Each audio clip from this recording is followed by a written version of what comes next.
보내고 한 주간 여러분 삶의 자리에서 얼마만큼 감사하며 지내오셨습니까?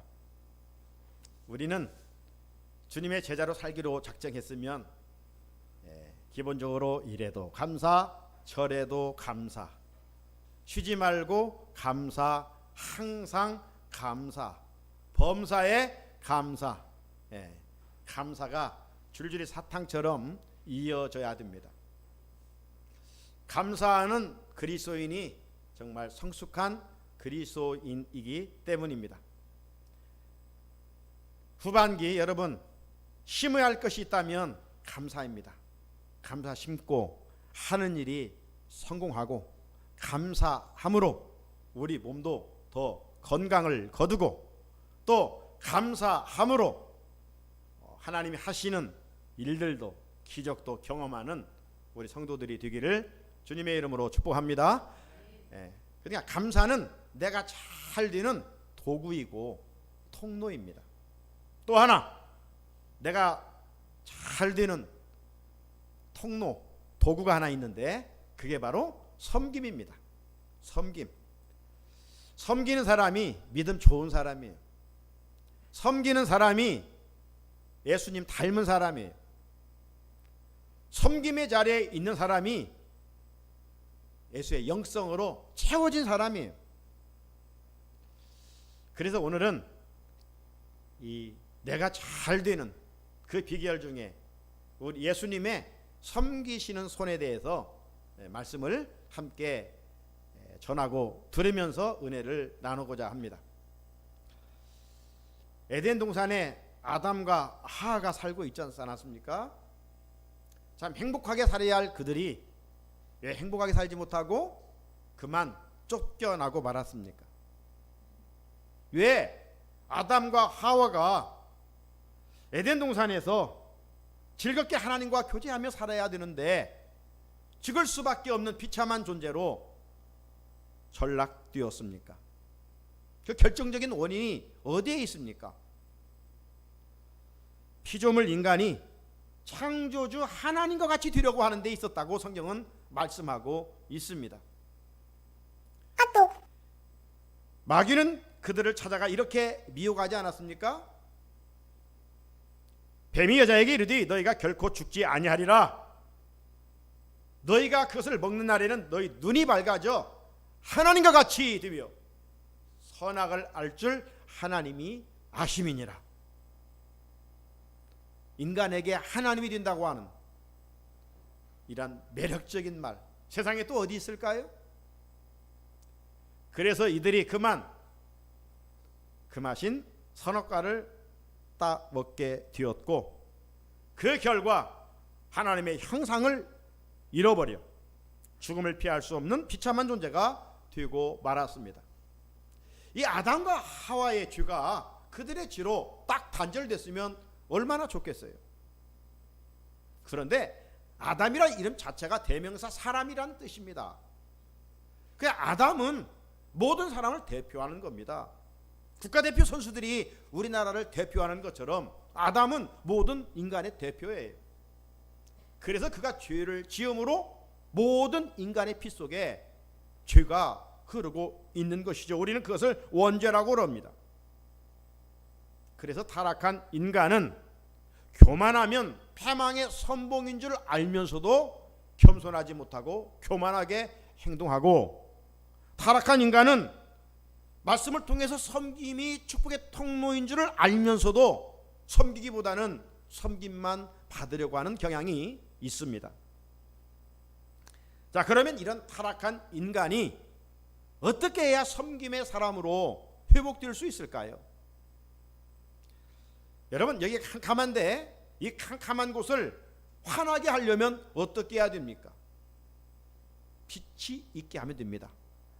다른 물리적인 수단을 다 해도 여기 캄캄하면 물리칠 수가 없어요. 5만 가지 생각한다고 여기 캄캄함이 물러갈 수가 있겠습니까? 스위치를 켜서 빛이 있게 하면 되는 거예요.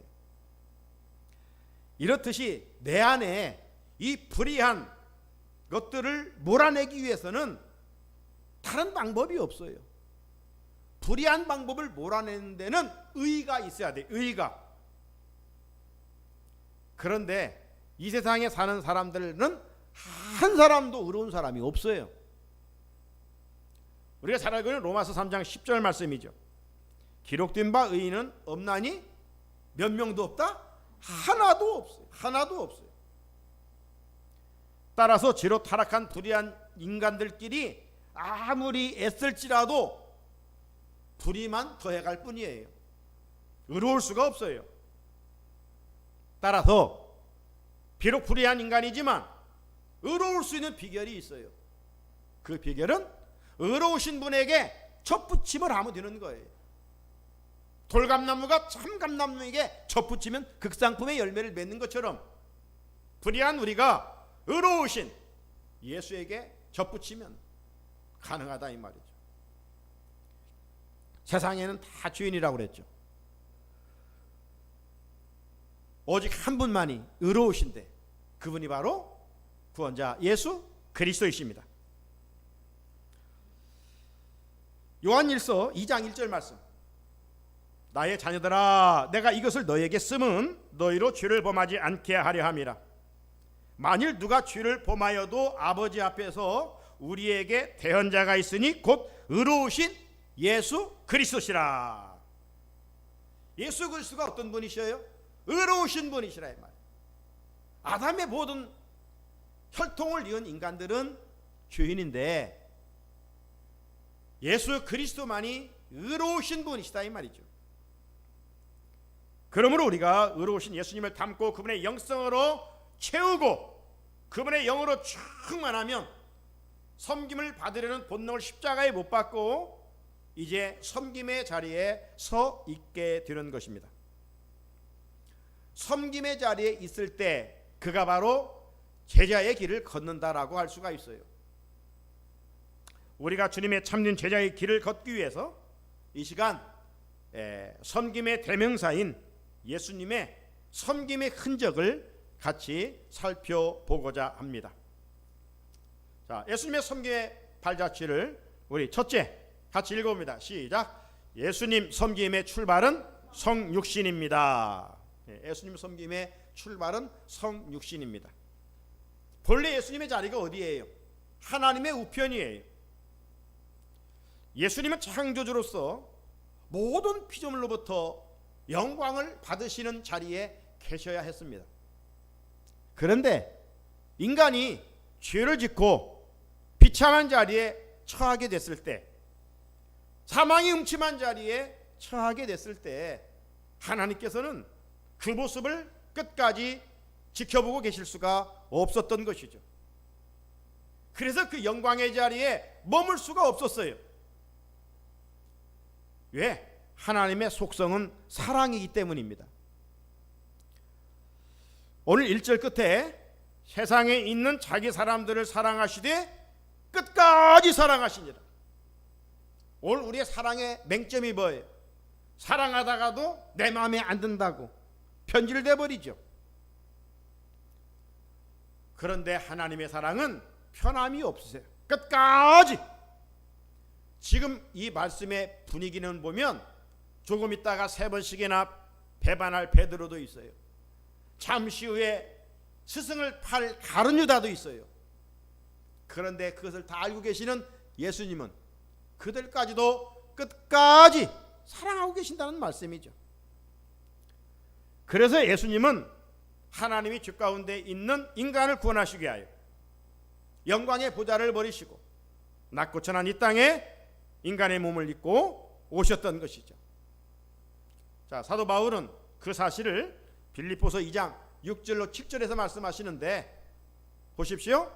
그는 근본 하나님의 본체시나 하나님과 동등됨을 취할 것으로 여기지 아니하시고 오히려 자기를 비워 종의 형체를 가지사 사람들과 같이 되셨고. 예수님이 누구시라고요? 그는 하나님이시라는 거예요. 그런데 겸손하신 그분이 동등됨을 취할 것으로 여기지 아니하시고 인간의 몸을 입고 오시되 평범하게 오시지 아니고 종의 몸을 입고 오셨다는 겁니다. 종처럼 오셨다는 거예요. 종처럼 섬기기 위해서 오셨다라고 말씀합니다. 이것을 우리는 신학적으로 성육신이라고 그래요. 하나님이신 그분이 인간의 몸을 입고 오셨다. 인카네이션, 성육신 사건이라고 말합니다. 따라서 저는 예수님의 성육신이 예수님 섬김의 출발점이라 이렇게 오늘 우리에게 선포하고 있는 것이죠. 사랑하는 성도 여러분, 예수님께서 인간의 몸을 입고 오시지 않았다면 우리의 죄 문제도 해결될 수 없고 우리의 구원의 문제도 해결될 수가 없어요. 예수님 인간의 몸을 입고 오셨기 때문에 우리는 구원의 길이 열린 것 아닙니까? 하나님께 나아가는 길이 열린 것 아니겠습니까? 이처럼 섬김은 하나님이 하시는 놀라운 축복이 담겨 있어요. 섬김은 이처럼 사람을 살려냅니다. 여러분, 가정에서 부모님의 섬김이 자녀를 아름답게 세워가고 학교에서 스승의 섬김이 제 아들을 바르게 세워갑니다. 이처럼 성도들의 섬김이 건강한 교회를 만들어 가는 것이죠. 우리가 섬김의 자리에 있기 위해서는 영광의 보좌를 모르시고 낮고 천한 이 땅에 인간의 몸을 입고 오신 예수 그리스도를 본받아야 합니다. 그럴 때 우리는 섬김의 행위를 통해서 주변을 하나님의 나라로 아름답게 세워갈 수가 있습니다. 둘째는 예수님의 섬김의 과정은 죄인들을 섬기신 일입니다. 한번 크게 선포합시다. 같이 읽어봅니다. 시작. 예수님 섬김의 과정은 죄인들을 섬기신 일입니다. 우리 복음서에 마가복음이 있죠? 이 마가복음의 별명이 뭐예요? 소입니다. 소. 제가 소띠인데 소예요. 이 소의 일생이 예수님과 닮았다고 해서 마가복음을 소복음이다 이렇게 이야기합니다. 여러분, 소의 일생은 어떻습니까? 일생 죽도록 일을 합니다. 주인의 무거운 짐을 나릅니다. 그리고 죽도록 일생 일을 하고 죽게 되면 그것으로 끝납니까? 아니에요. 털은 털로, 고기는 고기로, 족은 족으로 뭐 다 또 사람들을 건강을 위해서 섬깁니다. 이게 소예요. 예수님의 생애가 바로 하나에서 10가지 이처럼 섬기셨다 이 말이죠. 예수님은 당시 소외당하고 버림받은 사람들을 찾아가서 일일이 섬기셨습니다. 병든 자 아픈 자들을 찾아가셔서 주님은 섬기셨습니다. 무리들을 찾아가 굶주릴 때 먹을 것으로 저들을 섬기셨습니다. 예수님은 사랑하는 제 아들을 말씀과 기도로 섬기셨습니다. 다 섬기셨어요. 그래서 예수님은 자신의 정체성을 마가복음 요절 말씀이 10장 45절에서 이렇게 선포합니다. 같이 한번 크게 읽을까요? 시작. 인자가 온 것은 섬김을 받으려 함이 아니라 도리어 섬기려 하고 자기 목숨을 많은 사람의 대속물로 주려 함이니라. 아멘. 이게 예수님의 정체성이에요. 예수님은 세상에 왜 오셨는가? 섬김 받아야 할 분이 섬기러 오셨다는 겁니다. 사랑하는 성도 여러분, 우리가 예수님의 제자로 산다는 것은 이 세상에서 어떻게 살아야 하는가, 이것을 확실하게 보여주고 있는 말씀입니다. 사람은요, 누구나 대접받고 싶습니다. 또 대접받으면 좋아요. 사람은 누구나 섬김받고 싶습니다. 섬기는 거 그렇게 좋아하지 않아요. 또 섬김받으면 기분 좋아요. 그런데 주님은 그렇게 살지 마, 이렇게 우리에게 지금 말씀하시는 겁니다. 주님은 대신 우리에게 어떻게 살으라고 말씀합니까? 우리가 작년에 산상수훈 말씀을 함께 나눴는데 산상수훈의 황금률이라고 불리우는 마태복음 7장 12절 말씀. 자, 잠이 오니까 크게 같이 읽어봅니다. 시작. 그러므로 무엇이든지 남에게 대접을 받고자 하는 대로 너희도 남을 대접하라. 이것이 율법이요 선지자 아니라. 아멘. 율법이요 선지자라는 말은 구약 전체의 말씀을 말하는 겁니다. 구약 전체 말씀 요약해보면 한마디라는 거예요. 네 중심대로 살지 말라, 이기적으로 살지 말라, 다른 사람을 생각하라. 다른 사람을 섬겨라. 이것이 구약 전체가 가르쳐주는 메시지라는 겁니다. 그래서 우리는 이 말씀을 황금률이라고 해요. 황금률. 너무나도 귀한 말씀이라 이것이죠. 이 세상에서 그리스도인들이 서야 할 자리는 어느 곳인가? 섬김의 자리예요. 제임스 피셔 2세라는 사람이 있는데, 이 사람은 더불어 사는 삶의 지혜라고 하는 글에서 이런 이야기를 했습니다. 특별히 이 사람은 기업 심리학자인데, 기업이 성공하는 것을 보면 공통점이 있다는 겁니다. 돈을 목적으로 하면 실패한다는 거예요.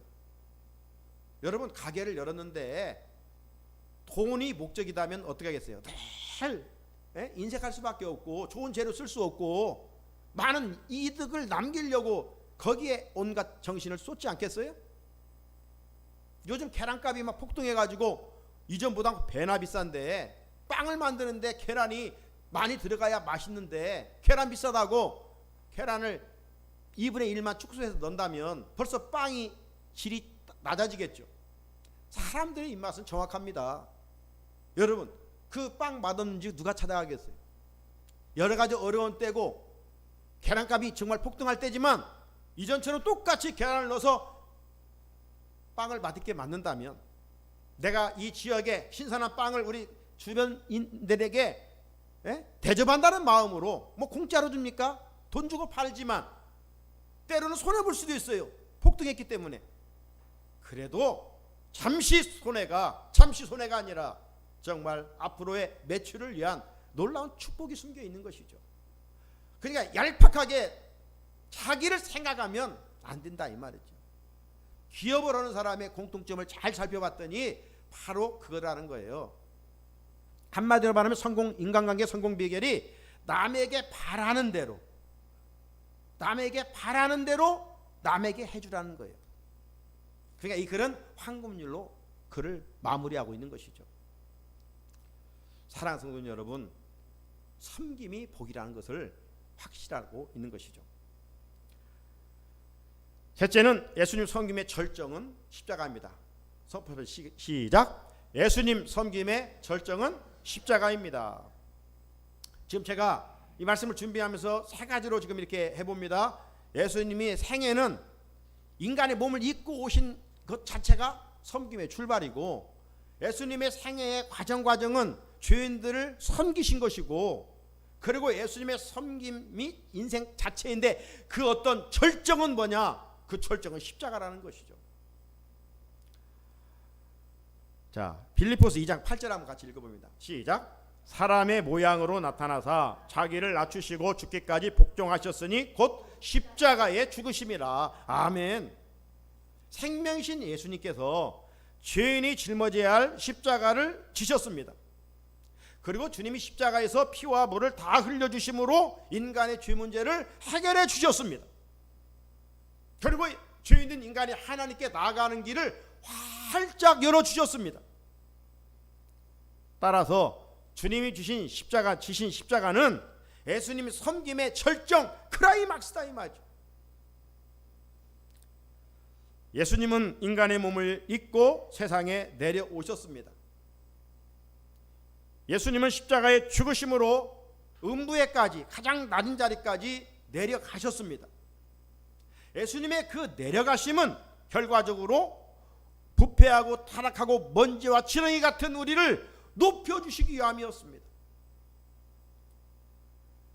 따라서 주님의 십자가는 모든 것을 아낌없이 내어주시면서까지 죄인을 섬겨주신 최고의 자리입니다. 예수님이 십자가의 그 낮아지심으로, 고난받으심으로 우리가 나음을 입고 또 우리가 높음을 입게 됐습니다. 예수님이 십자가의 죽으심으로 우리는 새 생명을 얻게 되었습니다. 따라서 예수님의 십자가의 섬김은 우리가 구원을 얻는 결정체요, 섬김의 최고봉이라고 할 수 있겠지요. 사랑하는 성도 여러분, 그렇다면 우리가 믿음 생활 안에서 무엇을 붙들고 믿음 생활을 해야 되겠습니까? 우리가 삶의 자리에서 무엇을 바라보고 살아가야 되겠습니까? 우리가 세상 한복판에서 무엇을 자랑하며 살아야 되겠습니까? 십자가이죠. 왜? 십자가는 우리를 온전케 해 주셨고 죄와 병으로 문드러진 우리를 온전하게 낫게 해 주셨기 때문입니다. 십자가는 비천의 자리에 있는 우리를 높여 주셨기 때문이고, 십자가는 멸망의 자리에 있는 우리를 구원해 주셨기 때문입니다. 그래서 사도 바울은 자랑할 것이 참 많았지만 그러한 모든 것들은 분토와 같이 여기고 주님의 십자가를 자랑하며 살았다고 고백하지 않습니까? 자, 갈라디아 6장 14절이 그 사실인데 읽어보면 시작. 그러나 내게는 우리 주 예수 그리스도의 십자가 이외에 결코 자랑할 것이 없으니 그리스도로 말미암아 세상이 나를 대하여 십자가에 못 박히고 내가 또한 세상을 대하여 그러하니라. 아멘. 우리도 이처럼 변화된 가치관을 갖고 사도 바울처럼 주님의 십자가를 생각하면서 주님이 가셨던 섬김의 길을 걸으시기를 주님의 이름으로 축복합니다. 자, 오늘 본문은요, 예수님께서 십자가를 하루 앞에 두고 있는 시점입니다. 예수님도 인간의 몸을 입고 오셨기 때문에 십자가의 고통을 생각하면 밤잠을 이룰 수가 없었어요. 깊은 고민에 빠지지 않을 수가 없었던 것이죠. 자, 그런 가운데 유대인의 명절이 찾아옵니다. 이번 명절 유월절인데 이 유월절은 단순한 절기가 아니었습니다. 왜냐하면 예수님께서 이제 십자가의 죽음을 통해서 세상 죄의 짐을 짊어지시는 유월절 어린 양이 되어야 했기 때문입니다. 자, 예수님은 유월절을 맞아 제자들과 함께 마가 다락방에 모였습니다. 예수님 십자가를 지시기 전날 밤에 두 가지 의미 있는 일을 하셨는데요, 그 두 가지 의미 중에 첫 번째가 제자들과 마지막 유월절 만찬을 나누셨습니다. 자, 이때 주님은 제자들과 나누는 떡과 잔에 대해서 구속사적인 의미를 담아서 말씀을 하셔요.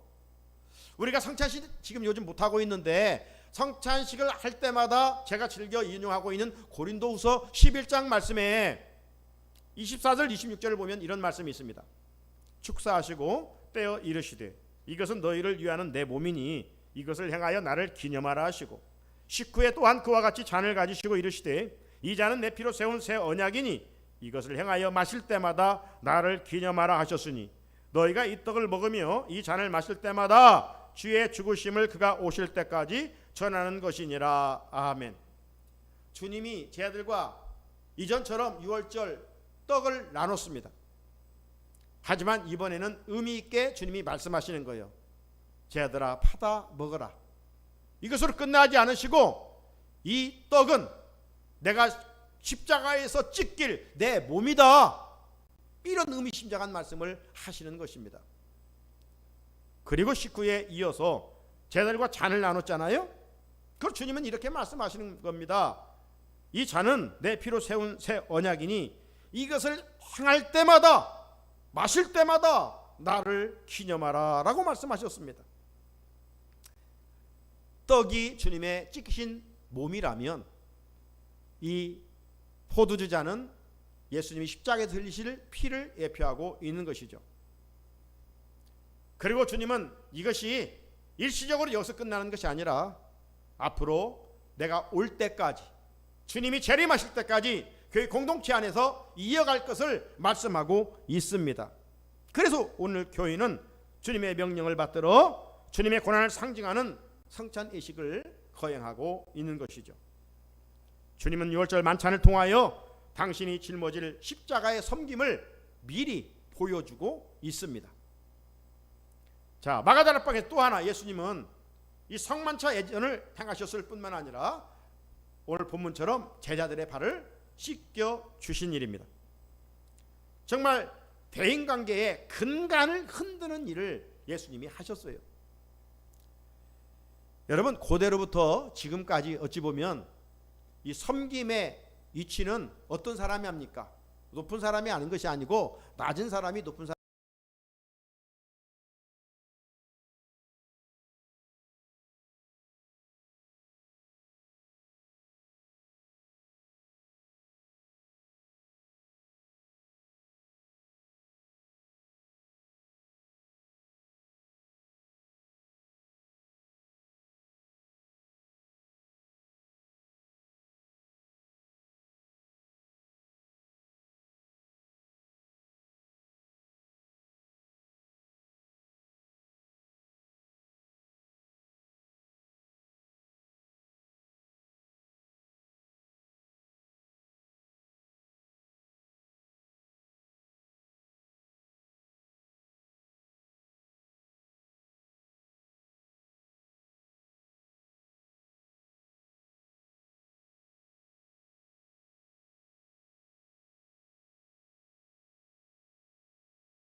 예요.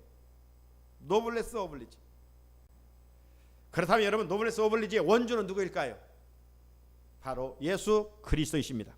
왜? 왕이신 예수님께서 백성들의 발을 씻겨 주셨기 때문에, 창조주신 그분이 피조물의 발을 씻겨 주셨기 때문에, 선생이신 그분이 제자의 발을 씻겨 주셨기 때문에, 주인이신 그분이 종의 발을 씻어 주셨기 때문에 노블레스 오블리주의 원조 아니겠습니까? 세상은 이제서야 그 비밀을 깨달았습니다. 그래서 요즘 세상에서도 이제 갑질은 통하지 않잖아요. 예? 예. 높은 직위일수록 그 힘을 가지고 아랫사람을 도와주고 섬기는 겁니다. 그러면 회사가 잘 되는 거예요. 회사에서 높다고 회장이라고 사장이라고 뭐 과장이라고 부장이라고 아랫사람을 함부로 하면 일할 맛이 나겠습니까?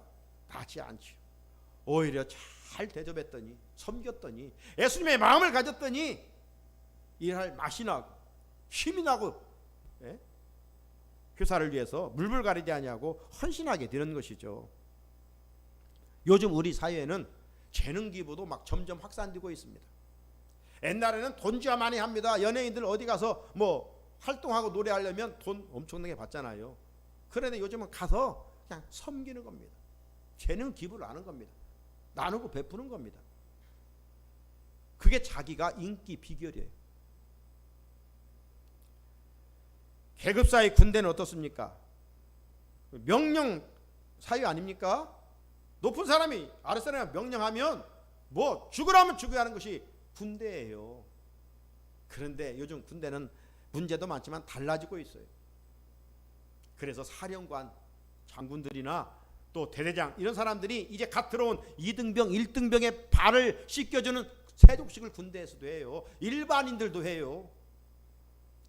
이렇게 하다 보니까 좋은 인간관계가 맺어서 탈령들도 하지 아니하고 군대에서 문제도 일으키지 않더라는 것이죠. 높은 사람이니까 대접받으려고. 그런 시대는 이미 지나갔어. 주어진 힘을 가지고 섬길 때 그 공동체가 편안한 것이죠. 안전한 것이죠. 따라서 모든 사람들이 섬김에 본이신 예수님의 이 섬김을 본받는다면 지옥이 천국이 되고 불행이 행복이 되고 추한 곳이 거룩한 곳이 되고 악한 곳이 선한 곳으로 변화되지 않겠습니까? 여러분의 가정에서 가족들끼리 섬기면 가정이 에덴 동산 천국이 되지 않겠습니까? 말씀을 마칩니다. 사랑하는 성도 여러분, 예수님은 제자들의 발을 씻어주고 닦아준 것으로 끝나지 않았어요. 예수님은 벗었던 옷을 다시 입으시고 앉으셔서 제자들에게 이렇게 말씀하셨고, 오늘 예배 드리는 우리 성산의 성도들에게 이렇게 말씀하십니다. 12, 13절, 내가 너희에게 행한 것을 너희가 아느냐? 너희가 나를 선생이라 또는 주라 하니 너희 말이 옳도다. 내가 그러하다. 14절 같이 읽습니다. 시작. 내가 주와 선생이 되어 너희 발을 씻었으니 너희도 서로 발을 씻어주는 것이 옳으니라. 아멘. 예수님께 제자들의 발을 씻기신 목적이 분명합니다. 그것은 내가 주와 선생이 되어 제자들과 종의 발을 씻은 것 같이 너희들도 서로 섬기며 살아가라. 이 말씀입니다. 예수님의 섬김은 이리저리 될 수가 없습니다. 오늘 교회와 성도들이 이 주님의 사역을 이어가야 합니다. 그런데 예수님이 제자들의 지체 중에 어디를 씻겼어요? 냄새나고 추하고 더러운 발을 씻겼어요. 다른데 씻겨도 되잖아요. 그런데 왜 발을 씻겼을까요? 오늘 우리로 하여금 이걸 하라는 겁니다. 그렇다면 우리는 꼭 상대방의 발을 씻겨줘야 되는가? 물론 씻겨준다면 더 없는 사랑의 표현이겠지요. 그러나 우리가 꼭 발을 씻겨주려는 것이 아니라, 저는 이 말씀을 준비하면서 더러운 제자들의 발을 씻겼다는 그 의미는 내가 좋아하는 섬김만 하지 말고 정말 감당하기 힘든 그 섬김을 하라는 것이죠. 우리는 내가 좋아하는 것을 할 수 있어요. 기쁘게 즐겁게 할 수 있어요. 그런데 그 어떤 일은 그냥 뒤로 빠지고 싶고 누군가가 해주고 싶은 그런 어려운 일들이 있어요. 근데 주님은 바로 네가 그런 일까지 섬기라 오늘 우리에게 주시는 말씀이에요. 그렇다면 한마디로 힘든 섬김은 어떤 것일까요?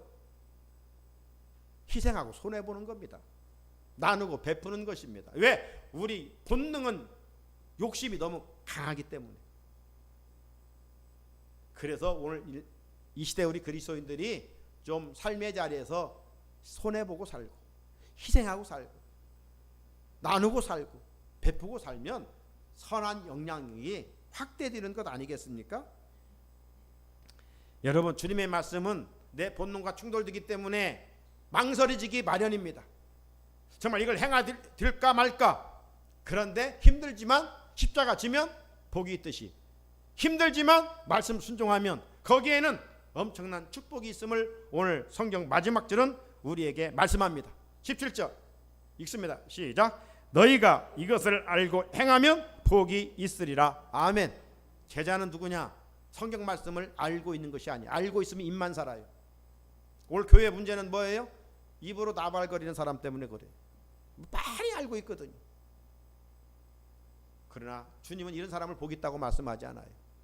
알고 행하는 자가 복이 있다. 알고 행하는 자가 복이 있다 말씀합니다. 섬김 모르는 사람 없어요. 그러나 행하는 자가 복이 있다 말씀합니다. 가정에서도 우리가 직장에서도 섬겨봐야 되겠죠. 오늘 말씀을 듣는 중에 성령님께서 누구를 어떻게 섬기라고 말씀하십니까? 성령님의 세미한 음성을 듣고 순종해 보십시오. 그러면 주님께서 인정하시는 복의 대열에 서게 하실 줄로 믿습니다. 거룩하신 하나님, 오늘도 우리 본능과 충돌되는 귀한 말씀을